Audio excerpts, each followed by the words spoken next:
ठीक है, तो यह स्टडी मटेरियल आप लोगों को भेज दिया जाएगा। भेजे नहीं है हम, लेकिन भेज देंगे आप लोगों को।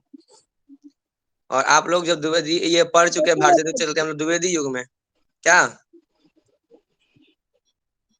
देखिए यह है द्विवेदी युग। इसका समय है 1900 से लेकर के 1920 तक, क्योंकि 1920 इसीलिए कहा गया क्योंकि महावीर प्रसाद द्विवेदी 1920 तक पत्रिका का संपादक रहे हैं, या 20 तक समझ उनका समय रहा है, इसीलिए 20 तक। लेकिन 18 तक ही जो है द्विवेदी युग खत्म हो जाता है, 18 साल में ही। लेकिन वह है समय थोड़ा आगे पीछे गुजर हो जाता है, क्योंकि 1918 से फिर छायावाद शुरू हो जाता है, 36 तक वो चलता है ना। 18 साल का समय फिर वो है, फिर 36 से प्रगतिवाद है, 43 तक फिर प्रयोगवाद है। कुछ गड़बड़ नहीं ना बोल रहे, हम सही बोल रहे हैं ना जी। हाँ भैया। हाँ, क्योंकि हो जाता है पढ़ाते पढ़ाते थोड़ा भ्रमित हो जाते हैं हम भी, कभी कभी इधर उधर दिमाग भटक जाता है, तो गड़बड़ ना हो जाए इसके लिए। 1918 तक जो है मूल रूप से, देखिए आप लिखा है इस पेज में, देखिए 1900 से लेकर 1918 तक द्विवेदी युग माना गया है। यहाँ पर आप 20 इसीलिए देख रहे होंगे क्योंकि भाई प्रसाद द्विवेदी का जो है 20 तक का समय था। ध्यान देंगे 1888 में खड़ी बोली खत्री द्वारा किया गया था। उसके बाद से ही जो है खड़ी बोली का मूल रूप से गद्य रूप में इसका प्रारंभ हुआ। द्विवेदी युग का आरंभ उसी समय से हो जाता है, लेकिन मूल रूप से वो 1900 से प्रारंभ होता है, क्योंकि 1 जनवरी 1900 को सरस्वती पत्रिका का प्रारंभ हो जाती है। 1902 तक बाबू श्याम सुंदर, अब 1900 से इसीलिए मानी जाती है क्योंकि 1900 में सरस्वती पत्रिका जो थी वहां से प्रारंभ होता है, इसलिए जो है 1900 से द्विवेदी युग का समय माना गया है। अब 1900 से लेकर के 1902 तक दो साल या 3 साल, 2 साल कह सकते हैं, वो बाबू श्याम सुंदर दास उसके वो रहे थे, वो संपादक रहे थे, है ना। उस पत्रिका सरस्वती पत्रिका के संपादक रहे थे बाबू श्याम सुंदर दास। फिर 1903 से लेकर के 1920 तक महावीर प्रसाद द्विवेदी उसके संपादक रहे। अब महावीर प्रसाद द्विवेदी के नाम पर ही यह युग द्विवेदी युग पड़ा। ध्यान देंगे, द्विवेदी युग का समय मूल रूप से माना जाता है 1900 से लेकर 1918 ईस्वी तक। रामचंद्र शुक्ल के प्रकरण 3 में काव्य खंड जो है, जिसका समय 1893 से लेकर 1918 तक बताया गया है, नई धारा द्वितीय उत्थान में जो है, तो वह भी यही समय है, द्विवेदी युग का ही समय को उन्होंने यह इस अपने प्रकरण में यह उन्होंने कहा। डॉक्टर नगेंद्र कहते हैं इस युग को जागरण सुधार काल। डॉक्टर नगेंद्र भारतेंदु को क्या कहते हैं, को बताएंगे मुझे?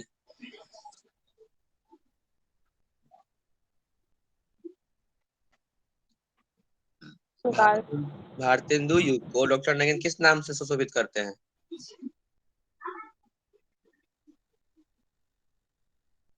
किसी को नहीं पता है? पुनर्जागरण काल, पुनर्जागरण या नव जागरण, जो भी बोलिए, तो वह भारतेंदु युग का नाम है। और द्विवेदी युग का नाम है जागरण सुधार काल। मतलब उस समय जो पुनर्जागरण हुआ, तो उस जागरण का अब सुधार किया जा रहा था द्विवेदी युग में, इसलिए इसका नाम जागरण सुधार काल। फिर द्विवेदी युग की प्रवृत्तियां थी कि प्रयोजनबद्ध,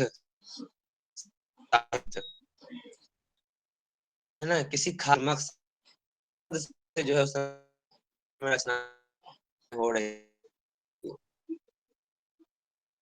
कुछ भी जा रहा था। खड़ी बोली था, खड़ी बोली आंदोलन हुआ था, तीव्रतात्मकता थी इसमें, राष्ट्रीयता, नैतिकता, ये सभी भावनाएं उसमें प्रवाहित थी, ये प्रवृत्तियां इसकी। फिर राम स्वरूप चतुर्वेदी इसके कहते हैं द्विवेदी युग के को लेकर के कि भारतेंदु के व्यक्तित्व में बंगाल की कोमलता और भावुकता थी, क्योंकि वो बंगाल से बहुत से जुड़े हुए थे भारतेंदु हरिश्चंद्र, इसलिए कहते हैं कि भारतेंदु के व्यक्तित्व में बंगाल की कोमलता और भावुकता थी। आचार्य द्विवेदी के व्यक्तित्व में महाराष्ट्र की कठोरता और वस्तुन्मुखता, अर्थात ये महाराष्ट्र से आते थे निराला, तो वहां पर कहते हैं कि वहां पर उनकी कठोरता है, उनकी भाषा, है ना, थोड़ी सी कठोर भाषा, अर्थात उनकी रचना शैली, रचना, तो दोनों की तुलना करते हैं कौन? राम स्वरूप चतुर्वेदी, ये भी बहुत बड़े आलोचक रहे हैं। फिर महावीर प्रसाद द्विवेदी, वह क्या कहते हैं, बस यह कथन जानना थोड़ा आवश्यक हो जाता है, देख लेते हैं। कविता का विषय मनोरंजन एवं उपदेशजनक होना चाहिए। स्वाभाविक है, मतलब वह क्या सोचते थे कविता को लेकर के, बस उसकी व्याख्या। कविता का विषय मनोरंजन एवं उपदेशजनक होना चाहिए। यमुना के किनारे केली कौतूहल का अद्भुत वर्णन बहुत हो चुका। अब कह रहे हैं कि रीति काल में भी मूल रूप से कृष्ण और राधा, है ना, प्रेम प्रसंग या विरह प्रसंग सब ये इस प्रकार की रचनाएं हो रही थी, चाहे दरबारी रचनाएं हो रही थी, दरबार में रह करके कर रहे थे। तो उस पर कटाक्ष करते हुए कहते हैं द्विवेदी कि यमुना किनारे केली कौतूहल का अद्भुत वर्णन बहुत हो चुका। वो जो कृष्ण का लीला आप लोग का वर्णन करते आ रहे हैं इतना दिन से, वही पुराने ढर्रे के कवि काव्य रचते आ रहे हैं, तो ये बहुत हो चुका। न परकियाओं पर प्रबंध लिखने की अब कोई आवश्यकता है, और न स्वीकारों के गतागत की पहेली बुझाने की। चींटी से लेकर हाथी पर्यंत, भिक्षुक से लेकर राजा पर्यंत मनुष्य, बिंदु से लेकर समुद्र पर्यंत जल, अनंत आकाश, अनंत पृथ्वी, अनंत पर्वत, सभी पर कविता हो सकती है। ठीक है, क्या कहते हैं, अब आप लोग बताए हैं कि कविता पुराने ढर्रे की होती आ रही थी, तो वही कह रहे हैं कि न परकियाओं पर प्रबंध लिखने की अब कोई आवश्यकता है, और न स्वीकारों के गतागत की पहेली बुझाने की। अर्थात जो हम पर कुछ उपकार कर रहा है या हम किसी को कुछ कह रहे हैं, तो बस इस प्रकार की रचना अब नहीं होनी चाहिए। रचना का दायरा बहुत बड़ा है, काव्य का दायरा बहुत बड़ा है। उस दायरा को बहुत अच्छे से उन्होंने बताया कि चींटी से लेकर हाथी तक का, और भिखारी से लेकर राजा तक का, एक छोटे से बिंदु से लेकर के पूरे समुद्र जल तक का, और आकाश से लेकर अनंत आकाश, अनंत पृथ्वी, अनंत पर्वत, सभी पर कविता लिखी जा सकती है। यह नई चेतना का उदय द्विवेदी युग में हुआ। ठीक है, रसज्ञ रंजन, यह इनकी रचना है, उसी में जो है यह कथन उन्होंने लिखा था। अब इसके द्विवेदी युग में और बहुत सारे प्रमुख कवि हुए हैं, जिसमें पंडित श्रीधर पाठक का नाम सबसे पहले आता है। इनका जन्म 1859 में हुआ था। शुक्ल जी, पंडित श्रीधर पाठक ही सच्चे स्वच्छंदतावाद के प्रवर्तक ठहरे हैं ना। स्वच्छंदतावाद अर्थात देखिए, इस स्वच्छ, क्या बोलते हैं उसको, स्वच्छंद हो गए, खुले पैमाने पर कविताएं लिखने लगे उस समय में कवि। तो शुक्ल जी कहते हैं श्रीधर पाठक जो है ना, वह स्वच्छंदतावाद के प्रवर्तक ठहरते हैं। अर्थात उन्होंने जिस प्रकार से इस शैली को अपनाया, प्रारंभिक दौर में किसी ने नहीं किया, इसीलिए वो कहते हैं। अब स्वच्छंदतावाद जो है आप लोगों को पाश्चात्य काव्य शास्त्र में देखने को मिलेगा। पाश्चात्य मतलब वेस्टर्न कल्चर। देखिए, जैसे हम लोगों के यहाँ भारत में जो भी हम लोग पढ़ते आ रहे हैं द्विवेदी युग, भारतीय हिंदू युग, उसी प्रकार से पाश्चात्य मतलब वेस्टर्न विदेश में जो अभी इस प्रकार की क्रियाशैली बदलती रही, तो उसी में अभिजात्यवाद, स्वतंत्रतावाद, मनोविश्लेषणवाद, वह आप लोगों को पाश्चात्य काव्य शास्त्र में पढ़ने को मिलेगा। तो उस प्रकार की जो भावना थी, जो पाश्चात्य में चली आ रही थी, वेस्टर्न कल्चर में चली आ रही थी, स्वतंत्रतावाद की, है ना, तो द्विवेदी युग के समय में भी जो है उधर स्वतंत्रतावाद चलते आ रहा था। तो कह रहे हैं स्वतंत्रतावाद के प्रवर्तक ठहरते हैं कौन, श्रीधर पाठक। अंग्रेजी रोमांटिसिज्म, है ना, Cowper, Walter Scott, Robert Burn, Latin to English, है ना, इस प्रकार के रोमांटिसिज्म कवि उस समय में रचना होती थी। हिंदी में स्वतंत्रतावाद के प्रवर्तक ठहरते हैं मुकुरधर पांडे, लोचन प्रसाद पांडे, रूप नारायण पांडे, रामनरेश त्रिपाठी, है ना। यह जो है स्वतंत्रतावाद के प्रवर्तक, स्वतंत्रता मतलब स्वच्छंद रूप से अपनी रचनाएं करने लगे। उस समय में ये सभी जो कवि थे, ये सब उन्मुख हुए, सामने आकर के कविता लिखने लगे। लिखो करो ना लेखनी बंद, श्रीधर हम सब कवि स्वच्छंद। श्रीधर पाठक कहते हैं कि लिखो करो ना लेखनी बंद, है ना, लेखनी बंद नहीं करो और लिखो। नए पैमाने पर लिखो, नए तरीके से लिखो। श्रीधर हम सब कवि स्वच्छंद कह रहे हैं, श्रीधर कहते हैं कि हम सब कवि अब स्वच्छंद हैं, स्वच्छंद रूप से कविताएं लिख सकते हैं। अनुदित रचनाएं हैं। गरेड़िया और दार्शनिक, किनकी? श्रीधर पाठक के बारे में बात हो रही है ना। गरेड़िया और दार्शनिक, सेफर्ड एंड फिलासफर ग्रे। और फिर है ऋतु संहार, कालिदास की जो रचना है ब्रजभाषा में इन्होंने लिखा है श्रीधर पाठक ने। एकांतवासी योगी 1886 में लिखे। हरमिट गोल्डस्मिथ, है ना, खड़ी बोली लावनी शैली में जो है इसको इन्होंने लिखा था। जो नाम हम लोग देख रहे हैं ब्लू कलर में, ये सब इसके पूर्व के लेखक रहे होंगे, उसको इन्होंने नया वो टॉपिक दे करके वो शीर्षक दे करके इन्होंने ब्रजभाषा में रचना की, फिर खड़ी बोली में लिखे हैं एकांतवासी योगी, याद रखिएगा। ठीक है, कुछ प्रमुख पंक्ति है। प्राण प्यारे की गुणगाथा, साधु कहाँ तक मैं गाऊं, गाते गाते चुके नहीं वह, चाहे मैं ही चुक जाऊं, है ना, इस प्रकार से। फिर उजर ग्राम है 1889 में। फिर देखिए रहे ब्रजभाषा में, फिर शांत पथिक खड़ी बोली में है। इनकी मौलिक रचनाएं हैं, मौलिक मतलब जो ये स्वयं से लिखे हैं, किसी के वो अनुवादित वगैरह नहीं है, वो है जिसमें है मनोविनोद ब्रजभाषा में 1882 में है। फिर गुणवंत हेमंत, फिर जगत सच्चा इसार, जगत है सच्चा तनिक ने कच्चा, समझो बच्चा इसका भेद, ये आपको जगत सच्चा इसार में मिलेगा। तो इन्होंने यह पंक्ति किसकी है? द्विवेदी की, याद रखिएगा। जगत है सच्चा तनिक न कच्चा, समझो बच्चा इसका भेद, यह पंक्ति किसकी है? श्रीधर पाठक की। कश्मीर सुषमा ब्रजभाषा 1904 में उसकी पंक्ति है।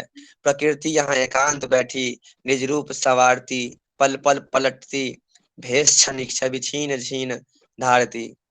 तो बताएंगे यहाँ पर छवि छीन छीन, यहाँ पर कौन सा अलंकार है? जब किसी वर्ण की आवृत्ति होती है, शब्दों की आवृत्ति होती है। भैया विप्सा क्या? अलंकार।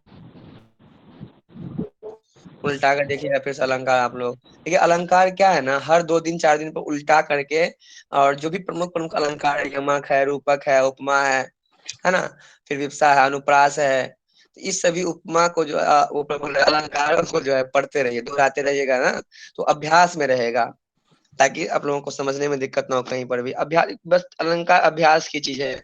आप आज रट्टा मार के याद कर ले, हमको सुना दें, और अगले 10 दिन के बाद आपसे पूछा जाए तो आपको नहीं आएगा। कारण है क्या? आप जब तक बार बार पंक्ति को नहीं देखेंगे, उदाहरण नहीं देखेंगे, बार बार उसके परिभाषा को नहीं देखेंगे, तब तक वो दिमाग से उतर जाएगा। इसीलिए दिमाग को रखने के लिए जो है इस सभी चीज अलंकार को दोहराते रहिएगा। आगे चलते हैं। देहरादून की रचना है 1915 में। फिर भारत गीत है 1928 में। वर्णाष्टक, धन विजय, ये सभी जो है।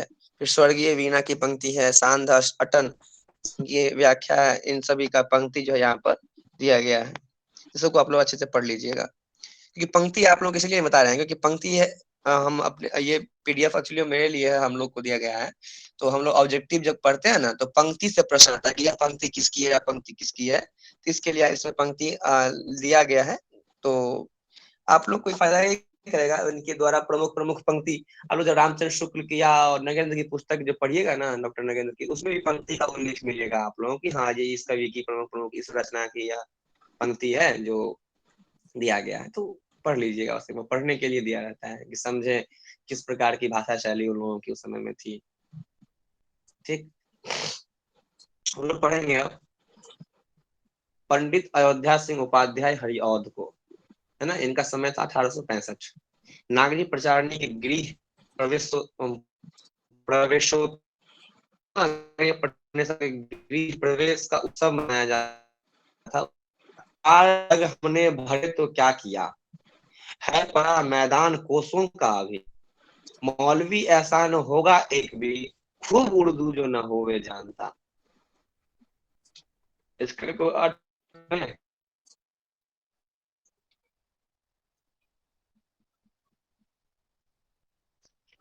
भैया देखिए क्या कह रहे हैं, 4 डग हमने भरे तो क्या किया। हाँ बोलिए बोलिए। आपका आवाज क्लियर नहीं आ रहा। अच्छा मेरी आवाज में और किसी को समस्या है मेरी आवाज से? नहीं भैया। क्या कट कट आ रहा है? हाँ, तो शायद आपके यहाँ नेटवर्क की समस्या होगी इसके लिए। चार डग हमने भरे तो क्या किया, और कह रहे हैं कि हम लोग खड़ी बोली बोली में लेखन तो शुरू कर दिए, लेकिन कुछ दूर चले तो क्या हुआ, उससे कुछ थोड़ी होने वाला है। अभी पूरा मैदान कोसों खाली पड़ा है, हमको बहुत दूर चलना है। और उदाहरण क्या देते हैं कि ऐसा कोई मौलवी नहीं होगा, एक भी ऐसा कोई मौलवी नहीं होगा जो खूब उर्दू ना जानता होगा, है ना। कि मौलवी छोटा हो बड़ा हो कोई भी हो, वो अच्छे से उर्दू जानता है। लेकिन उस समय में मौलवी का अर्थ यहाँ पर उस मौलवी से नहीं है, एक एक जन से है, जनता से था। उस समय में भाषा जो है उर्दू बहुत ही प्रचलित थी, इसीलिए वो खड़ी बोली के विकास को लेकर के यह रचना देते हैं। और नागरिक प्रचारणी सभा जब स्थापित हुई, उसके गृह प्रवेश उन्होंने यह बात कहा था, हिंदी खड़ी बोली को लेकर के, उसके विकास को लेकर के उन्होंने यह अपना कथन दिया था।